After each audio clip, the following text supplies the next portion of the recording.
gigantes.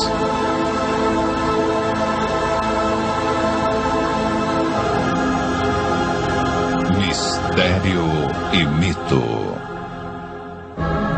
Os maias e os incas da América do Sul acreditavam que existia uma raça de gigantes na Terra antes do grande dilúvio. O mesmo se deu com muitas outras antigas civilizações. Alguns os tomaram por deuses, outros reproduziram suas imagens em pedra ou escreveram sobre eles em suas histórias. Os gregos e os romanos falaram de sangue que caiu do céu, indo regar o colo da deusa Gaia, gerando os titãs. Uma raça de temidos gigantes.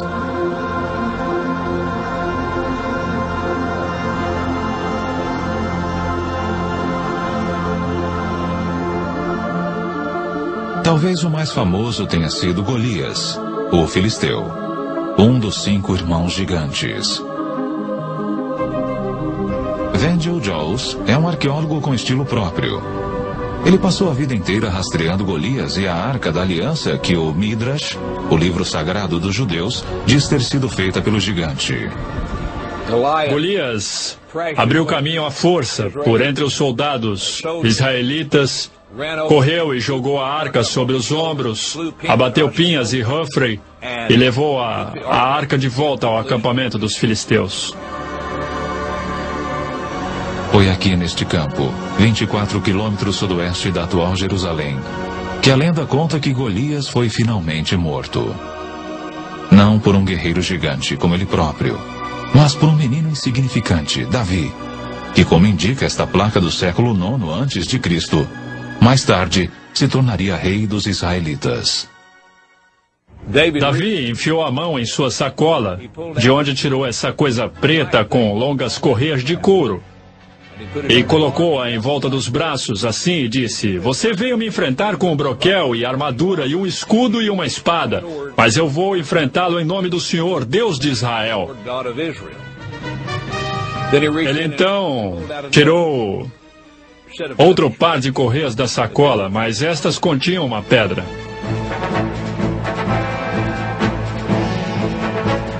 E dessa forma, o menino pastor acertou Golias e o atordoou. Ele não o matou. Golias caiu de 4. Davi correu até ele e tomou a espada de Golias, sua enorme espada que havia matado Hofre e Pinhas. E com a espada de Golias, ele o decapitou. A apenas 3 quilômetros de onde a famosa luta ocorreu, existe um monte de uns 25 metros de altura. Acredita-se que seja o túmulo de Golias, embora ninguém saiba ao certo, pois nunca foi escavado. No meio oeste americano, existem também grandes montes que dizem ser sepulturas.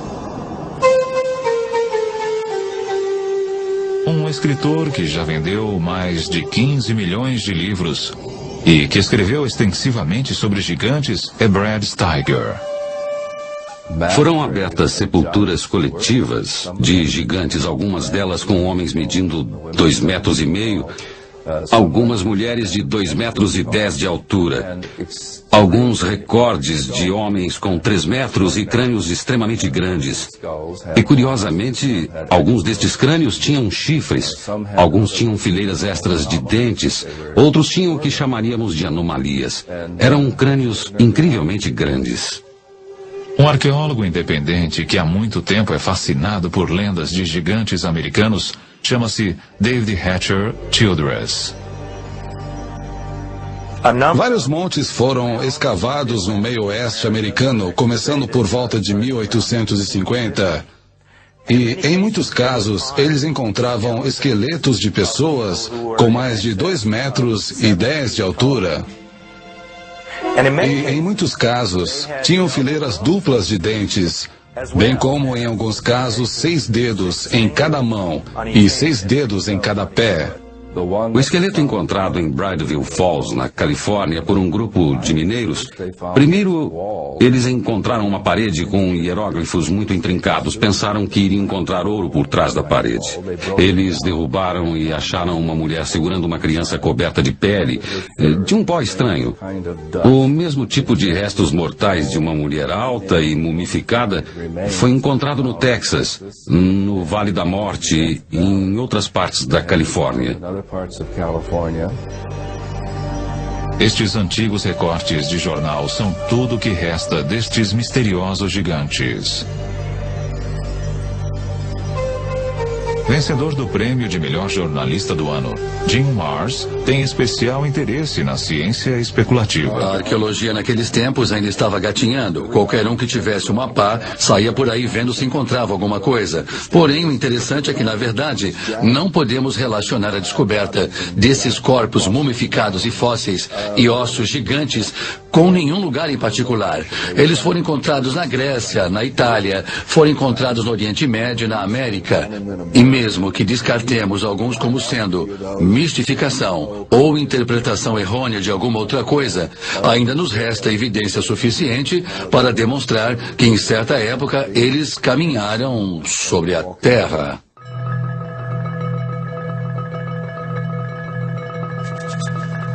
Em 1912, fazendeiros começaram a vir a esta caverna isolada perto de Lovelock, em Nevada, para recolher esterco de morcego, como fertilizante. Do lado de dentro, uma surpresa os aguardava.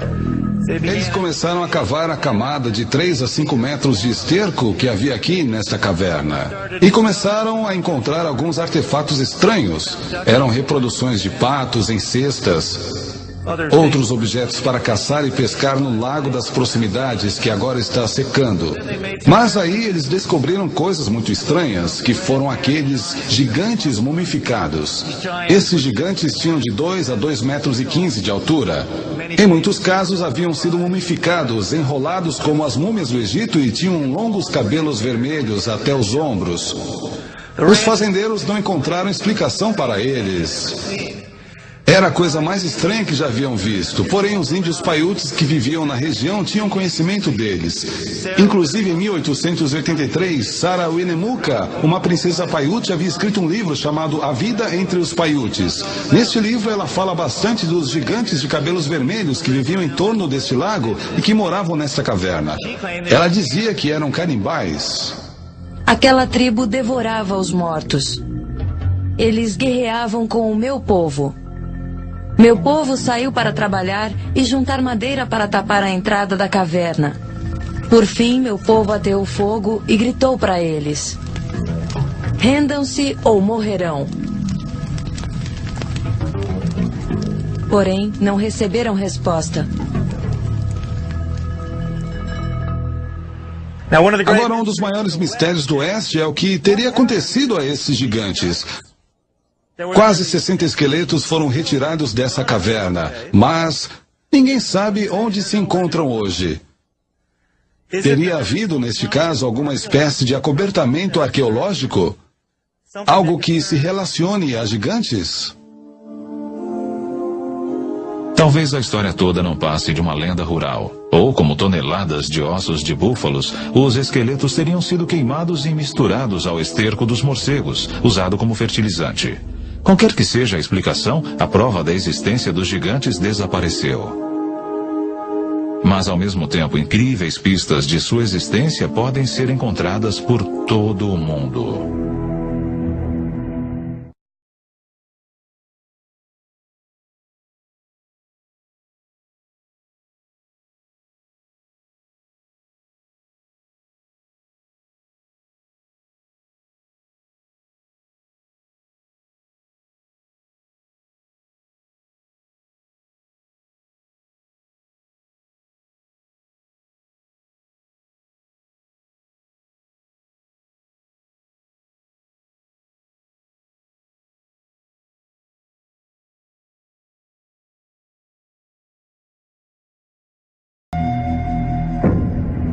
Esta aqui no Chile, conhecida como Cerro Unitas, com mais de 90 metros de altura, é considerada a maior representação de uma figura humana do mundo. Quem a escavou e por quê permanece um mistério.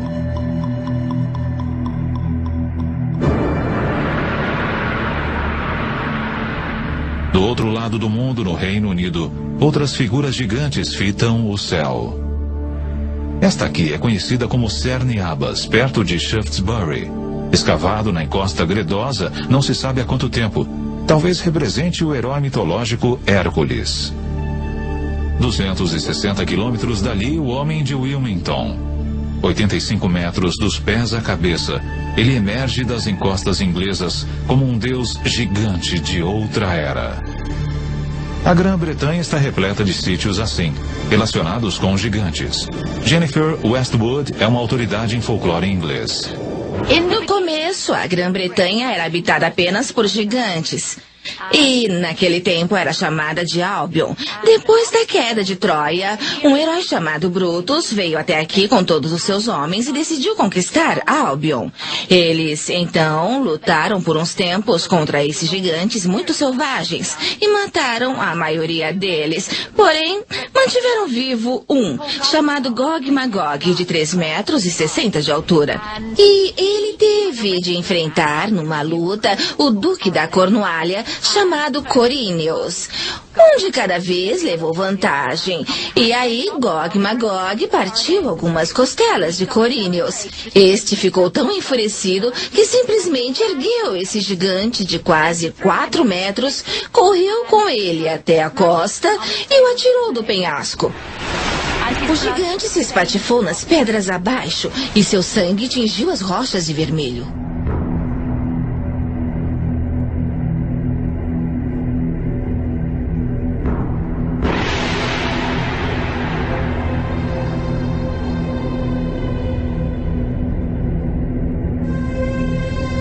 Gigantes também fazem parte da mitologia de Stonehenge. Sem dúvida, a mais famosa estrutura megalítica do mundo. Estas sólidas pedras eretas, a maior com 10 metros de altura e pesando 50 toneladas, foram erigidas aqui há milhares de anos. Os primeiros bretões chamaram o círculo de pedra de dança de gigantes e acreditavam ter sido construído por gigantes. Quem realmente construiu Stonehenge e como são mistérios que ainda persistem. Talvez, no fim, tenhamos de recorrer às lendas em busca de uma resposta. Alguém no passado, com uma tecnologia que nós não temos, ou um poder mágico que não possuímos, é quem teria construído essas coisas.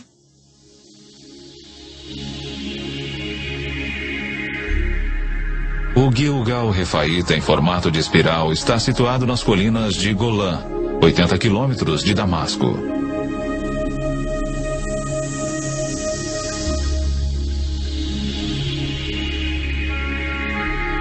Estima-se que tenha sido construído com 40 mil toneladas de pedras soltas. É extraordinariamente parecido com Stonehenge. Ambos foram datados de cerca de 5.000 anos de idade e possuem pedras megalíticas semelhantes. Dizem que o Gilgal, como o Stonehenge, também está relacionado com gigantes. Só que neste caso, há um texto bíblico que parece corroborar essa afirmativa.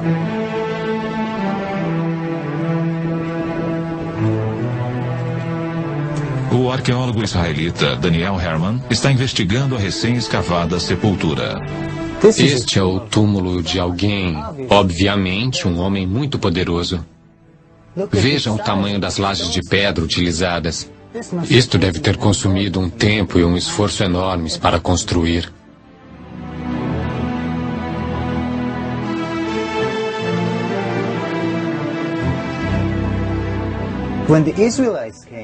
Quando os israelitas vieram aqui e escreveram sua Bíblia, isto já estava aqui. E eles o viram. Então, registraram o local como sendo a região governada por Og, o rei de Bassã. Og é descrito no livro do Deuteronômio da forma como vou dizer. Og, rei de Bassã, era o único que restava da raça dos Refaítas. Refaíta é a palavra hebraica para gigante.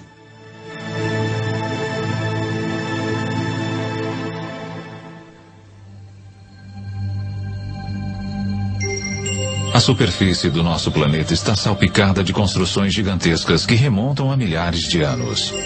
Estão nos desertos, nas planícies, sob os oceanos, no alto das montanhas, como aquelas da América do Sul. Eu acho que o mundo era como as cidades que vemos em Machu Picchu, Tiwanaku, Saskatchewan.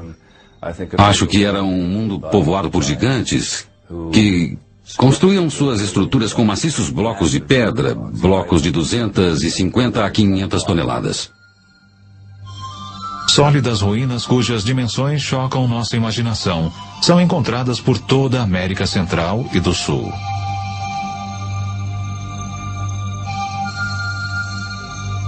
Mesmo um cético poderia se ver tentado a perguntar quem, senão uma raça de gigantes, poderia ter construído tais maravilhas arquitetônicas. O povo da ilha mediterrânea de Malta possui uma crença antiga de que sua ilha era conhecida como o último reduto dos gigantes da Europa. Um explorador que toda a vida estudou estruturas megalíticas é o autor do best-seller Os Olhos da Esfinge, Erich von Däniken. Malta possui templos gigantescos. Eles realmente remontam ao passado. Ninguém sabe ao certo, mas são de pelo menos 5.000 anos antes de Cristo. E um dos templos, em Gozo, até hoje chama-se Templo dos Gigantes. Lá chamam de Ticântila. Uma lenda local diz que o templo foi construído por uma giganta Sunsuna. Os blocos são tão grandes, tão pesados, que nenhum ser humano normal poderia tê-los movido. Na Bolívia, apenas 30 quilômetros do lago Titicaca, existem gigantescas plataformas de pedra por toda parte. A maior delas já teve 29 metros de comprimento.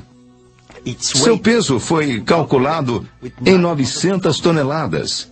E isso está num lugar a 4.100 metros de altitude, nos Andes, o que significa ausência de árvores, de madeira, nada. Não é possível transportar uma plataforma de 900 toneladas sem toras para rolar. Mesmo com auxílio de toras, seria extremamente complicado. Esses fatos são verídicos, podemos vê-los, tocá-los, fotografá-los, mas não podemos explicá-los. Os índios pré-incaicos, os aimarás, não conseguiram movê-la. Então, o que seria? Resultado de quê? Não sabemos. Em muitos lugares da Terra encontramos estruturas que poderiam estar relacionadas ou a ETs, a uma tecnologia que não entendemos, ou a gigantes. ETs. Gigantes? Uma tecnologia secreta? Os que acreditam aceitam os fatos com naturalidade. Eis o autor do best-seller Arquitetos do Submundo, Bruce Brooks. Os arquitetos são aquela raça ou aquelas raças que construíram todos os megálitos do mundo antigo, as pirâmides Stonehenge. Eles são o povo que viveu antes de nós, os que habitaram este mundo antes de nós. Nós os chamamos deuses, às vezes gigantes. Eles deixaram suas obras e nós não conseguimos reproduzi-las. Somente agora aprendemos a realmente apreciá-las. No Líbano, a 70 quilômetros de Beirute, ficam as imponentes ruínas de Baalbek. Há uma menção a este lugar no Antigo Testamento no Livro dos Reis. Baalbek, em particular, é um ótimo exemplo. É onde estão os trilitons, as maiores pedras do mundo já usadas em construção. São tão grandes que nem sabemos seu peso. Essas pedras foram cortadas e deslocadas 8 quilômetros, erguidas 8 a 9 metros no ar e assentadas tão juntas que não podemos enfiar uma lâmina de barbear ou um pedaço de papel entre elas. Não sabemos como fizeram isto. Não existe guindaste capaz de erguer pesos como daquelas pedras. Ninguém sabe ao certo, mas, de acordo com a tradição árabe, os templos mais recentes foram construídos aqui após o grande dilúvio por uma tribo de gigantes para o rei bíblico Nimrod.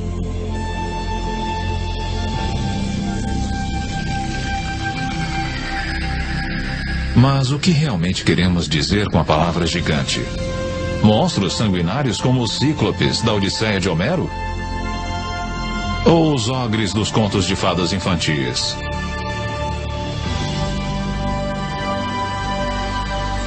Ou poderia englobar também gigantes pacíficos, vivendo como nós, caminhando pelas ruas de nossas cidades em plena luz do dia?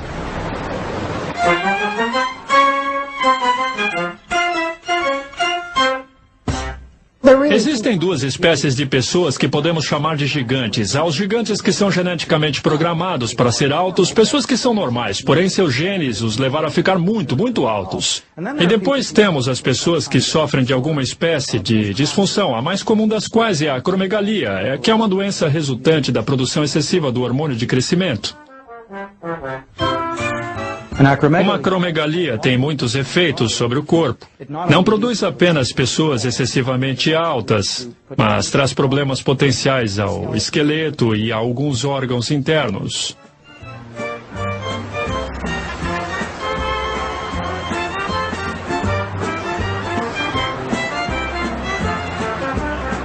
Ryan é um jovem normal, saudável, bem proporcionado, de 2,13 metros de altura. Quisera ser tão alto quanto ele. Mas o que faz uma pessoa ser tão alta? Seria uma característica de família, nutrição ou alguma outra coisa? Os altos são pessoas comuns ou excepcionais? De onde eles vieram? Será que na obscuridade do passado distante é possível rastrear seus ancestrais até uma raça de gigantes? O cientista do Instituto Weizmann, Dr. Marvin Antelman, acredita ter a resposta. Se todos nós temos material genético do primeiro homem, então não é surpresa encontrarmos aqui e ali a presença de gigantes entre nós hoje. Uma vez que existe um gene recessivo produzindo tal pessoa. Na tribo Atusi, por exemplo, são muito grandes. A altura média da maioria dos homens é em torno de 2,15 metros. Eles são muito altos. Existem referências bíblicas de povos até mais altos que viveram em tempos remotos. Rabino Itzhak Marmorstein, do Centro de Estudos Judeus de Vancouver, Canadá. Parece evidente pelas referências no Gênesis e mais adiante no livro dos Números e também no Deuteronômio, que são relativamente coerentes entre si, de que existiram seres gigantescos, aparentemente oriundos da era antediluviana.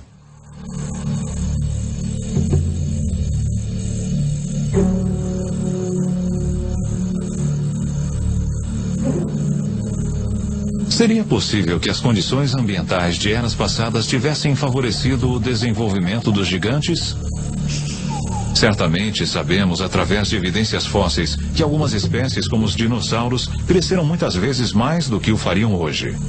Um adepto desta teoria intrigante e polêmica é o Dr. Carl Bogg.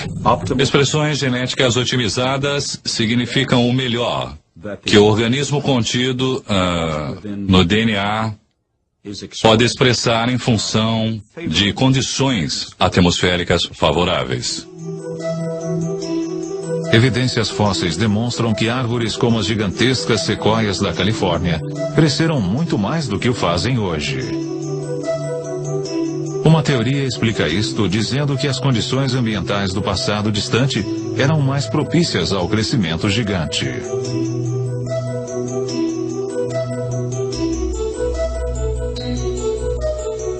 Nessas condições descritas, plantas e animais viveriam mais e ficariam maiores, e isso é precisamente o que encontramos na estrutura geológica dos registros fósseis. As plantas eram muito maiores, todos os organismos vivos eram maiores. Temos animais hoje de 2,5 metros a 3 de estatura, que antes atingiam 5 a 6. Temos insetos como a libélula. Hoje a libélula talvez tenha uma envergadura de asas de 10 centímetros. Sua contraparte encontrada nos registros fósseis, a Meganaropsis, tinha uma envergadura de asas de 1,5 metros. Tudo no passado era maior. Sou da opinião de que, sob melhores condições atmosféricas, as pessoas não só viviam mais tempo, como eram mais altas, bem mais altas. Gigantes e dinossauros não poderiam viver hoje como fizeram no passado, porque as condições atmosféricas simplesmente não o permitiriam. Possuíamos uma camada de ozônio maior na época anterior ao dilúvio. Na época do dilúvio, foi reduzida para cerca de 1/7 do que era. E assim, a vida na Terra, conforme a conhecemos, não tem mais a mesma expectativa de duração que tinha na época do dilúvio. A afinação da camada de ozônio significa menos proteção contra a radiação iônica do espaço e menos proteção para as plantas e animais. Sendo interessado nas condições originais da Terra, após 35 anos de pesquisas nesta área, tentei reconstruir aquele contexto original. E ao fazê-lo, solicitei aos nossos engenheiros que construíssem uma biosfera que dobrasse a pressão atmosférica, que aumentasse a energia eletromagnética, elevasse o índice de oxigênio, mas não em níveis tóxicos, e eliminassem a radiação ultravioleta, etc. E os experimentos realizados foram muito gratificantes.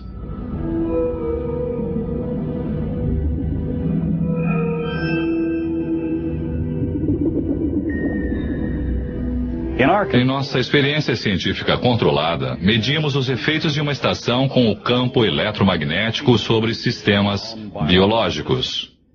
Temos esses peixes pacu, piranhas, que normalmente aos 3 anos e meio de idade têm mais ou menos esse tamanho, sob condições favoráveis. Mas agora nós os temos com mais de 50 centímetros, pesando quase 2,30 kg cada. Sob essas condições controladas, temos tido sucesso em produzir gigantismo num ritmo mais acelerado. A princípio, a pesquisa parece convincente, embora ainda não tenha sido contestada por outros cientistas. A conclusão e a tradição parecem bastante claras de que seres gigantescos outrora existiram e que a história humana desenvolveu-se ou que mudanças psicológicas, emocionais ou espirituais ocorreram. E aqueles seres que sobreviveram pertenciam aparentemente a um grupo de genes menores. Porém, a possibilidade de que tenham existido outros segmentos da humanidade aparece de forma quase explícita na própria Bíblia. O livro dos Números diz que após vagar no deserto com seu povo, Moisés enviou batedores para encontrar um lugar onde pudessem se estabelecer. Os batedores foram para o norte, para Hebrom. Ao retornar, relataram: todos que vimos ali eram gigantes. E éramos, aos nossos próprios olhos, como gafanhotos, e assim também lhes parecíamos.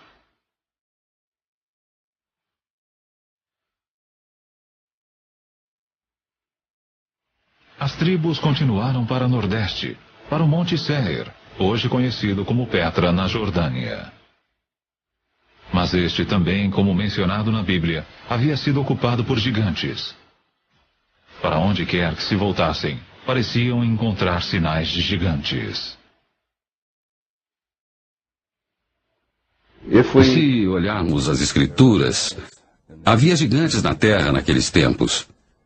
E se interpretarmos isso literalmente, em vez de simbolicamente, e simplesmente havia homens poderosos e com poderes extraordinários, então podemos afirmar que os primeiros homens, os primeiros humanos, eram gigantes.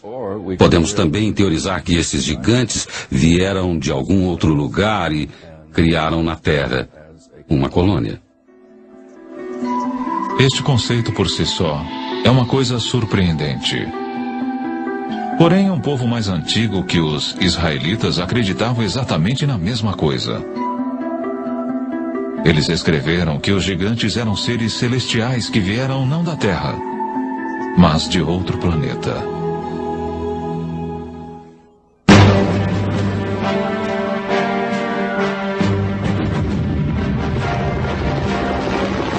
Este é o campo de batalha da Guerra do Golfo. Nós o conhecemos como Iraque. No passado distante, várias grandes civilizações brotaram aqui. Uma delas, a babilônica, foi lendária por sua riqueza e esplendor.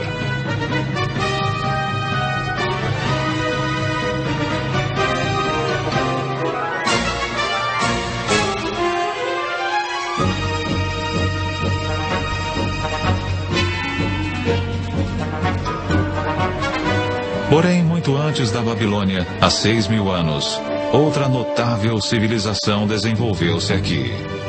Seu povo era os Sumérios, que possuíam uma cultura muito avançada. Eles foram os pioneiros de quase tudo que constitui a nossa sociedade atual. Criaram o primeiro congresso com 2 câmaras, a primeira escrita, o primeiro sistema de escolas e assim por diante. Surge então a pergunta: de onde veio tudo isto? Creio que temos de recorrer aos próprios antigos sumérios e prestar atenção no que eles têm a nos dizer, porque eles nos dizem, em tudo que é lugar, repetidas vezes, que a civilização lhes foi ensinada por seres vindos dos céus para a terra. Eles os chamavam os Ananokes. Os sumérios escreveram sua história em tábuas de argila como estas, que ficaram ignoradas no Museu de Berlim por meio século. Poucas pessoas foram capazes de decifrar este antigo idioma.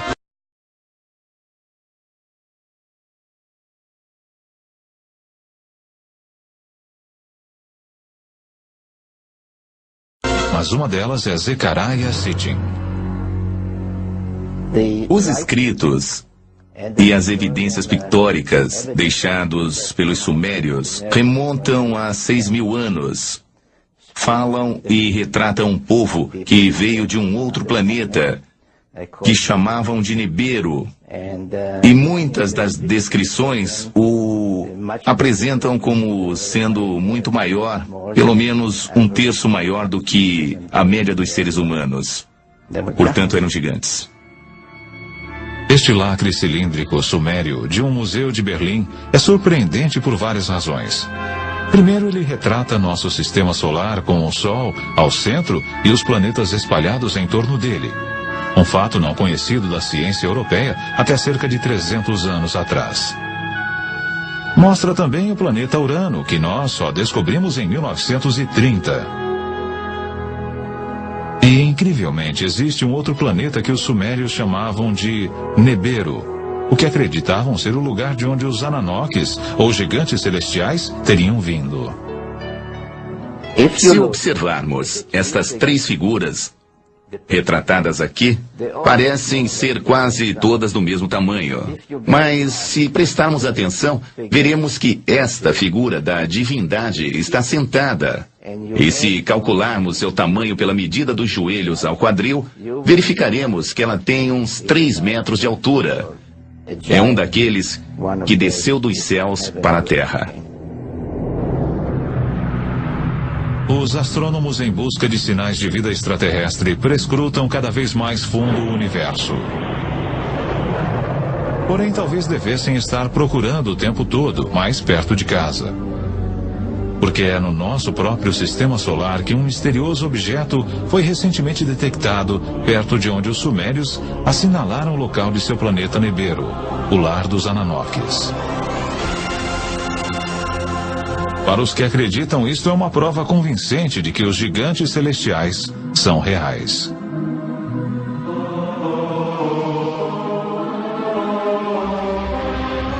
O antigo texto sumério, de uma forma bem ampla, nos diz, basicamente, que mais de 400 mil anos atrás, esses Ananokes vieram do espaço e pousaram na Terra, no Vale do Tigre e Eufrates. Começaram por formar uma colônia que chamaram de Éden. De acordo com o Gênesis, Éden, ou Éden, é onde Adão foi criado do pó, e Eva de uma de suas costelas. Outros, porém, têm uma versão mais high-tech sobre como a vida humana começou. Com o tempo, necessitando de mão de obra de trabalhadores, eles alavancaram a evolução empregando engenharia genética. Recolheram o esperma de um dos Ananokes e o inseminaram no óvulo de uma humanoide primitiva. Provavelmente uma dessas primitivas cujos restos arqueológicos estão agora sendo encontrados na África, a famosa Lucy, e eles então produziram um híbrido que acabou se tornando o homem de Cro-Magnon, ou seja, o homem moderno. Diz a lenda que quando os Ananoques retornaram após vários milhares de anos para ver como sua obra genética se desenvolvera, encontraram na Terra mulheres irresistivelmente atraentes. Começa na Bíblia, onde podemos ler, no início de Moisés, quando os filhos dos deuses viram que as filhas do homem eram bonitas, eles as tomaram como esposas. Mais tarde, daqueles ventres, nasceram gigantes. Tão destrutivos eram esses titãs, que os Ananoques que os geraram decidiram destruí-los. O livro apócrifo de Baruque nos conta até quantos gigantes foram mortos. O livro de Baruque diz: depois o Senhor criou o grande dilúvio, destruiu toda a vida que havia na terra, incluindo os 409 mil gigantes.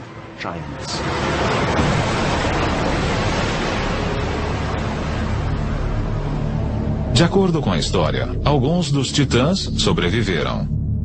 Porém, seu reinado como senhores da terra terminara, e os humanos tornaram-se a espécie dominante.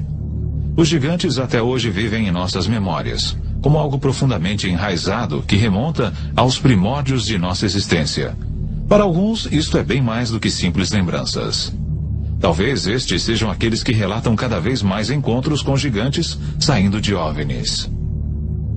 Estes que acreditam nos assegurarão que os Ananoques ou gigantes celestiais estão voltando.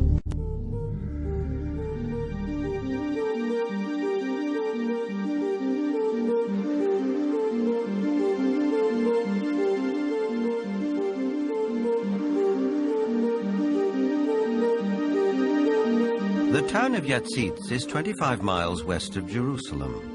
On January the 3rd, 1996, Chief of Security Herzl Constantini was at home when he heard a strange noise outside. When I opened the door, I was paralyzed with fear. I saw a gigantic being around 5 feet wide and 11 feet high. I estimate its weight at about 2 tons. I called the police, and 2 officers came over to the house. They laughed at us and accused me of drinking. But when the trackers came and saw the prints, they stopped laughing.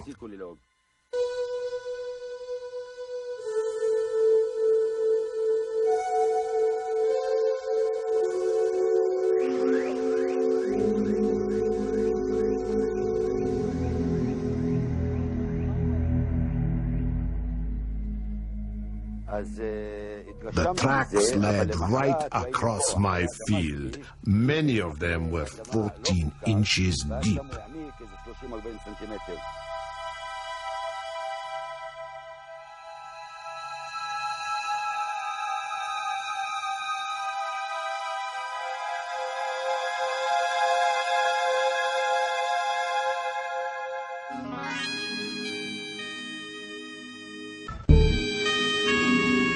Nos últimos 10 anos, relatos de avistamentos de OVNIs com ocupantes gigantes têm aumentado. A ex-diretora da Associação Inglesa de Pesquisa sobre OVNIs, Jane Brandles, está familiarizada com as estatísticas. Da análise de 15 mil relatos de encontros com seres, os encontros com gigantes têm aumentado a cada ano desde 1965. E estamos, portanto, recebendo muito mais relatos de seres gigantes sendo avistados hoje do que há 30 ou 40 anos. Muitos acreditam que os livros apócrifos de Enoque têm mais de 5.000 anos de idade. Neles, Enoque escreveu sobre como foi levado aos céus por 2 homens de grande estatura. Nesta jornada celeste, ele também fala do encontro que teve com aqueles que desceram dos céus para a terra. 2 homens enormes surgiram para mim, com uma aparência que jamais eu vira sobre a terra. Suas faces luziam como o sol, seus olhos também eram como uma luz ardente. E eles me ergueram e me conduziram ao primeiro céu. E voavam com suas asas e deram a volta em todos os planetas. Desfilaram diante de mim os mais velhos, os governantes das ordens celestes. Estes grupos trabalham e estudam cuidadosamente o movimento das estrelas. Enoque foi levado aos céus pelo menos por 3 vezes. Em nossa visão atual, diríamos que ele foi levado a uma nave-mãe. Lá ele teve uma conversa com o mais alto, seja lá quem for este superior. Para nós seria talvez o comandante da espaçonave. Em outras palavras, Enoque foi o que chamamos uma vítima de abdução extraterrestre. Isto pode parecer uma interpretação fantasiosa de um texto escrito há muito tempo. Por outro lado, relatos atuais de pessoas que alegam ter sido abduzidas não são muito diferentes. Os adultos tinham de 1,80 a 2,70 metros de altura, tinham cabelos brancos, pele clara, eram quase albinos, olhos azul claros, vestiam mantos brancos e eles não usavam qualquer tipo de calçado. Sua fala podia tanto ser audível como também telepática. Eu consultei o manual do proprietário que veio junto com meu cérebro e em nenhum lugar, nem em letra miúda, está escrito que sonhos só ocorrerão entre o horário das 11 da noite e 8 da manhã. E, de um modo geral, sim. Porém, sabemos que o cérebro pode gerar imagens extremamente vívidas, coisas extremamente reais e animadas que são alucinações. Porém, casos ocorridos na cidade russa de Voronezh não podem ser tão facilmente explicados. Neste caso, havia pelo menos 20 testemunhas. Poderiam estar todas sonhando o mesmo sonho em plena luz do dia?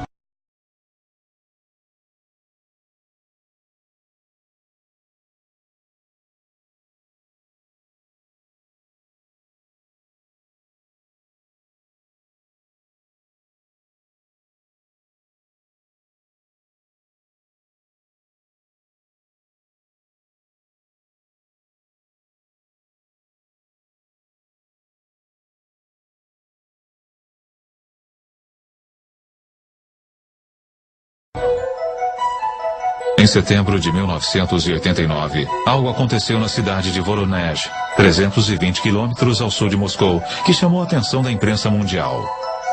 Durante várias semanas, estranhas luzes foram vistas sobre a cidade. Depois, em 27 de setembro, noticiou-se que uma espaçonave pousou em um dos parques públicos da cidade e de dentro dela emergiram 3 figuras de extraterrestres. Nada remotamente parecido com isto ocorrera antes em Voronezh.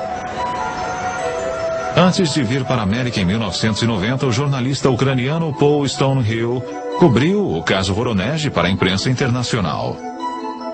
Os melhores pesquisadores de fenômenos anômalos de Voronezh, incluindo cientistas, geólogos e também alguns militares, foram imediatamente ao local. Logo em seguida, estavam lá no dia 3 de outubro estudando e coletando espécimes.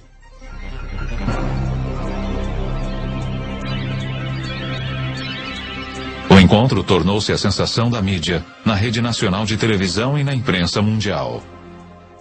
Isso atraiu a atenção da mídia de todo o mundo porque foi efetivamente endossado pela TASS, a agência soviética de notícias, que até então nunca dera crédito a este tipo de história.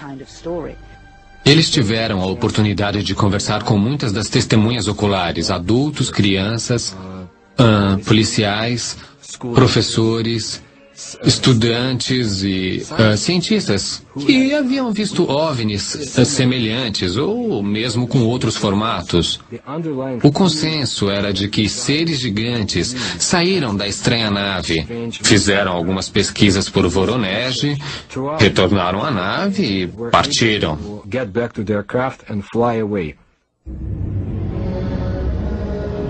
Pela primeira vez, tínhamos um grupo genuinamente grande de pessoas, todas concordando entre si ao descrever a aparição desses gigantes. Então não era um caso de simplesmente acreditar numa única testemunha ou não. Aqui não era possível deixar de acreditar neles porque eram tantos e todos dizendo a mesma coisa. Eu estava de pé, não muito longe da rua principal da parte sul do parque, e vi esse objeto voador a uma altitude aproximada de 200 a 250 metros. Ficou numa mesma altitude e não se moveu. horizontalmente. Aquilo me despertou o interesse, porque não podia ser um balão meteorológico. Escutei um ruído agudo. Talvez de alguma máquina de perfuração em operação, como se estivesse abrindo um buraco no chão. As criaturas começaram a sair. Não pareciam muito humanos. Eram muito mais altos que humanos. Eles tinham ombros, mas eu não via a cabeça. Ele era enorme, realmente enorme, maior do que nós. Era uma figura imponente. Em 1989, Sergei Makarov era um dos estudantes que estavam no parque de Voronezh. Lembro que uma multidão juntou-se em volta do lugar. Todos ficaram assustados, estavam pálidos. Eu fiquei perplexo. Denis Murzenko também era um dos meninos no parque naquele dia de setembro de 1989. Eu vi alguns vultos lá. E também vi um homem estranho. Externamente parecia como qualquer outro homem. Só que era enorme. Instantes depois, ele subitamente desapareceu. Eu não tive dúvidas de que o OVNI e os gigantes eram de verdade, porque eu os vi. Mas algumas vezes, quando me lembro, me parece uma espécie de conto de fadas.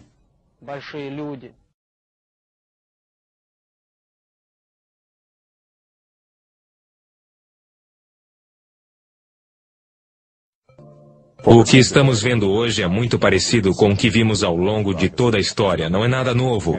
Qualquer coisa relacionada com o fenômeno OVNI hoje é algo que sempre aconteceu. Pode ser encontrado na antiga mitologia de todas as partes do mundo.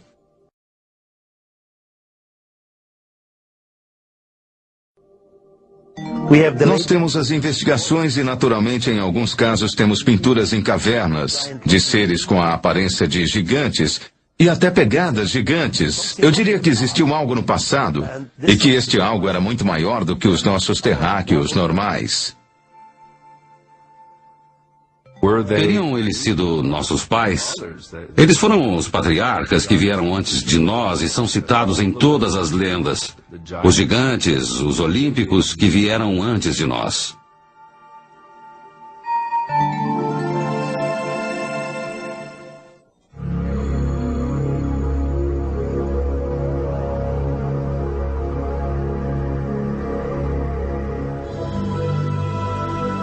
Seja fato ou fantasia, gigantes ocupam nossa consciência coletiva desde que eu possa me lembrar.